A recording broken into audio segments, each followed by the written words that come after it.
গল্পের নাম ভালোবাসার সঙ্গী। এটা এক ছোট্ট গ্রামের গল্প। সেখানে ছিল এক সুখী দম্পতি রাহুল আর মিতা। তাদের জীবনের প্রতিটি দিন ছিল পূর্ণ ভালোবাসা, এক অপরের শ্রদ্ধা ও ভালোবাসা, একে অপরের পাশে থাকা। রাহুল ছিল একজন কিশোর আর মিতা ছিল একজন গড় গৃহিণী। তাদের কাছে ধন দৌলত বেশি ছিল না। তাদের কাছে যে জিনিসটি ছিল, তাদের একে অপরের উপর তাদের শ্রদ্ধা ও ভালোবাসা। সেই জিনিসটি তাদের জীবনের সবথেকে দামি মূল্যবান জিনিস ছিল। রাহুল প্রতিদিন সকালে উঠে মাঠে চলে যেত।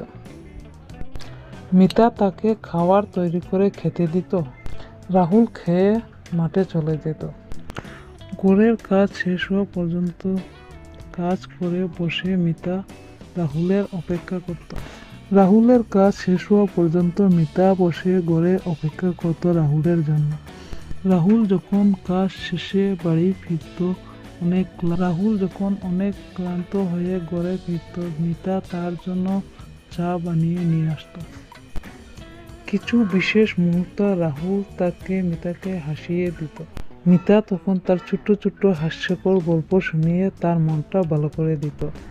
আসার পরে দুজন মিলে একসাথে খাবার খেত, এক অপরকে ভালোবেসে মুখে তুলে খাইয়ে দিত। তারা দুজন এক দুজনের চোখের দিকে তাকিয়ে এক দুজনের ভালোবাসা তারা চোখের ভিতরে খুঁজে নিত। তাদের খুব সুন্দর মুহূর্ত, ভালোবাসার দিনগুলো কাটছিল। হঠাৎ করে মিতা অসুস্থ হয়ে পড়ল। রাহুল তখন অনেক চিন্তিত হলো। রাহুলের মনের মধ্যে অনেক ভয়।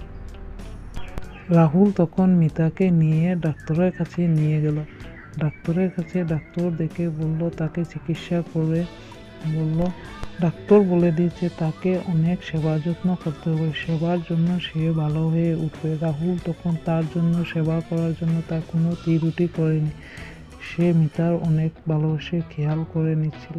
রাহুল তখন মিতার অনেক সেবা যত্ন করছে, তাকে সময় সময় ওষুধগুলো দিচ্ছে, খাইয়ে দিচ্ছে, ঘরের কাজকর্ম সে নিজে করে নিচ্ছে।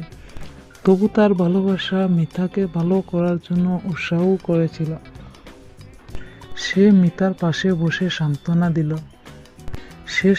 দিয়ে বলল, তুমি কখনো একা হবে না, আমি সবসময় তোমার পাশে আছি।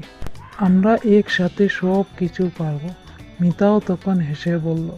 মিতাও তখন হাসি দিয়ে বলল, তুমি সব সময় আমার সঙ্গে, জীবনের সব সময় আমি তোমার সঙ্গেই থাকবো। দিন যেতে যেতে আবার মিতা সুস্থ হয়ে উঠল। তারা তাদের অমূল্য জীবন সঙ্গী হয়ে একসাথে আরো অনেক সুন্দর মুহূর্ত দিন কাটালো তাদের। রাহুলের সেবা যত্নে মিতা আবার অনেক দিন পরে সুস্থ হয়ে উঠল।